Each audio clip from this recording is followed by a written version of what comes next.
right, so someone reached out to me. They're 23 years old. They want to get over their ex. They've been struggling with it for 7 months. I've went through a divorce recently. I've had a lot of relationships. I've been heartbroken / just hurting a lot with relationships. So I know a lot about this. Don't listen to someone who's had perfect relationships, because they will not be able to relate to your pain and suffering and struggles. The wounded healer is what I am. Okay, in all seriousness, this guy reached out to me. He's 23 years old. He's a social media influencer. He has something like 100,000 followers. He was messaging up to 100 girls a day. And we're not going to say his name, but I can tell you all about him because you're not going to know his name. So obviously I wouldn't disclose information about a client if their name was involved. So his goal in life was to get girls. He's 23. So he built up his social media following, and then he got the girl finally. Well, guess what? He couldn't manage it. Broke up with her. He reached out to me because he saw a video on TikTok, and he's freaking out. So what do? This is going to be a lot of things I'm going to cover, and I'm going to miss a whole lot of it because I don't script this because I don't want to. But I've been through this a lot. I'm helping this kid on the phone, and he's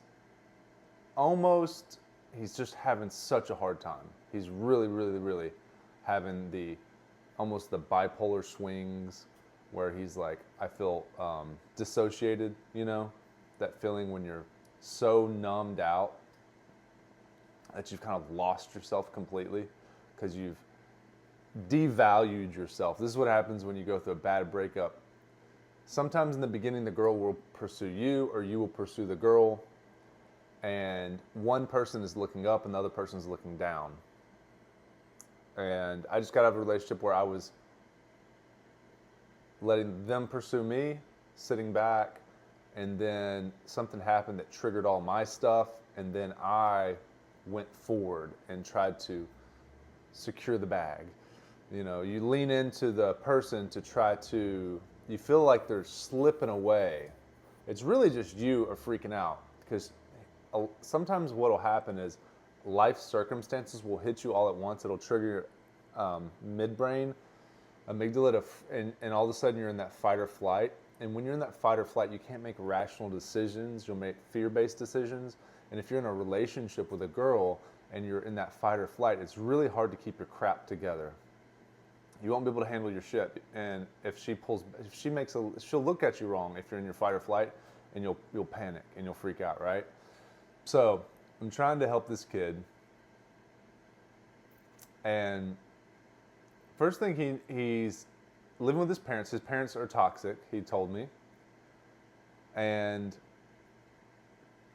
they're fighting a lot. And he broke up with this girl because he felt like he couldn't bring her around the house because his parents were going to all of a sudden try to be nice to him in front of the girl. And that really upset him, that his parents would be like abusive when there's nobody around. And then when he brings someone over, then they're going to flip and be really nice to him and change character. And he felt very hurt by that. And I can understand why. He's basically realizing that, like, oh, it's magnifying the fact that his parents don't love him. And they do love him, but people don't love you in the people love you in their capacity. They don't love you the way that they actually, how can I put this? People just are doing the best that they can, and someone can love you but not treat you with love because that's all they know how to do inside of a dynamic of an intimate relationship, or father-son or mother-daughter.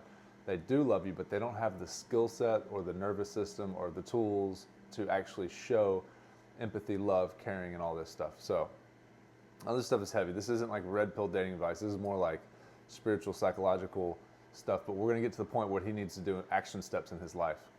So he's completely devalued himself. He lost his girl. He's realizing his family's all messed up, and now he feels all messed up. He's so confused. He thought he was going to be a social media influencer, and it comes to find out he can't even have a relationship because he's a mess. And it got even worse after getting into this relationship. It all fell apart. So what should this kid do? What should this kid do? So he needs to understand what his because he's listening to his parents. He needs to understand what his values are, his core values. How do you figure those out? I can help you.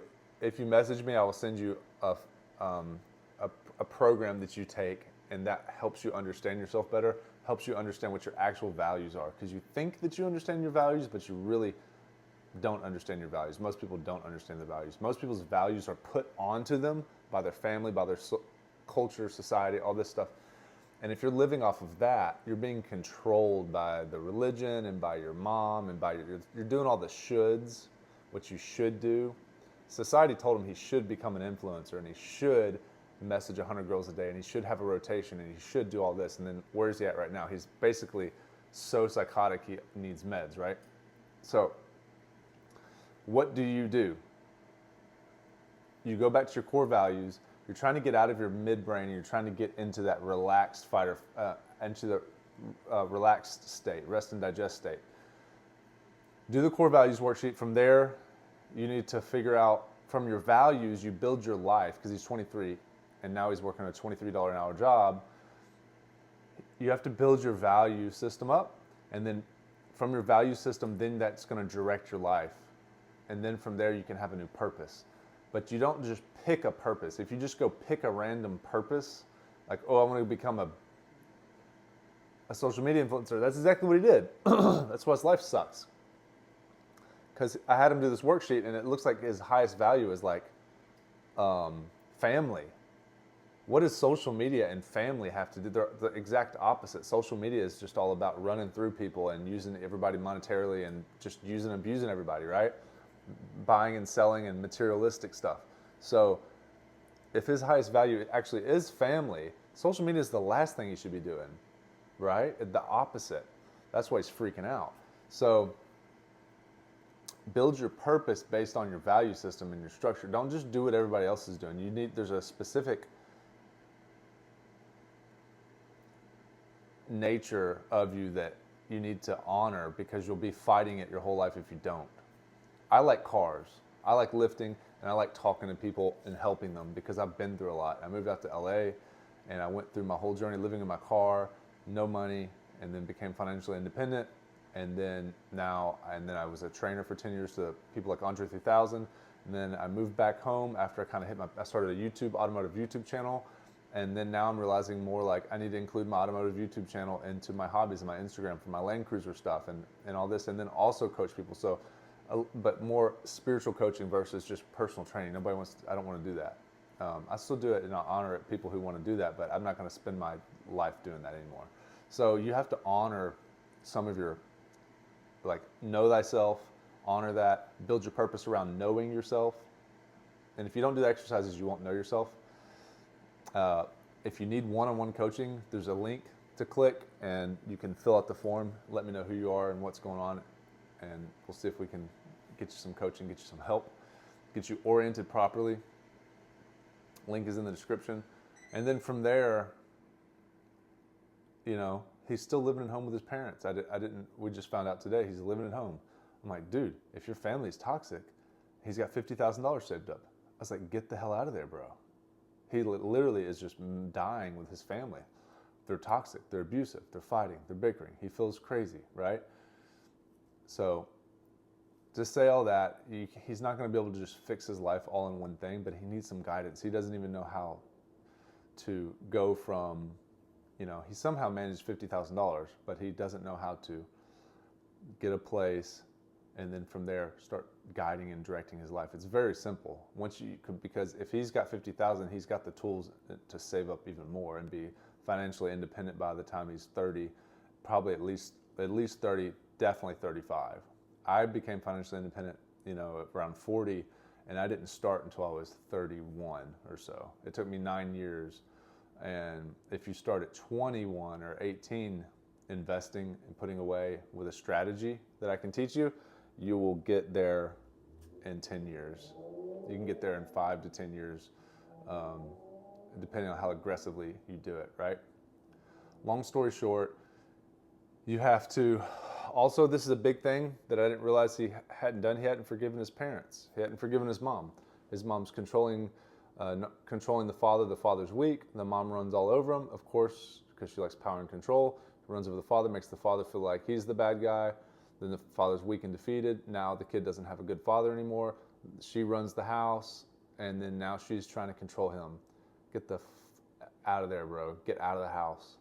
You go up to your mom, apologize, tell her that you forgive her for being unable to mother you properly. And then, so that you're not carrying that resentment because he's so mad that he couldn't manage that relationship. He blamed it on her, which it probably is her fault because they didn't teach him how to have a relationship. But now but you have to forgive her so you're not full of that resentment, and then you come back to yourself and understand that it was you that have to fix it now. You have to fix yourself. And it's always was you, really, honestly. It's never anybody else. It's always comes back to you. So that's a lot. That's a mouthful. And it's hard to do it in this video and portray the scenario to third person through me again after the coaching session's already done. But those are some big things. If you need help, hit the link in the description. I'd love to help you out. I enjoy this a lot, helping young men get on the path, get financially independent, get their business in order, get the relationships right, get in shape, all those things. Let me know if that was helpful. I'm 42. I didn't start investing in coaching until I was 31. Yeah, 31. So you can do it. You're going to be okay. I promise you're going to be okay. If you do have suicidal thoughts or anything like that, call the suicide hotline. This is obviously not medical advice. I'm just trying to help and coach the best that I can from my experience of growing up in a small town, then moving into the city, and then just experiencing everything and just having a really hard time with it and coming out the other side and being okay and being good. So hopefully that helps you. I will catch you in the next video.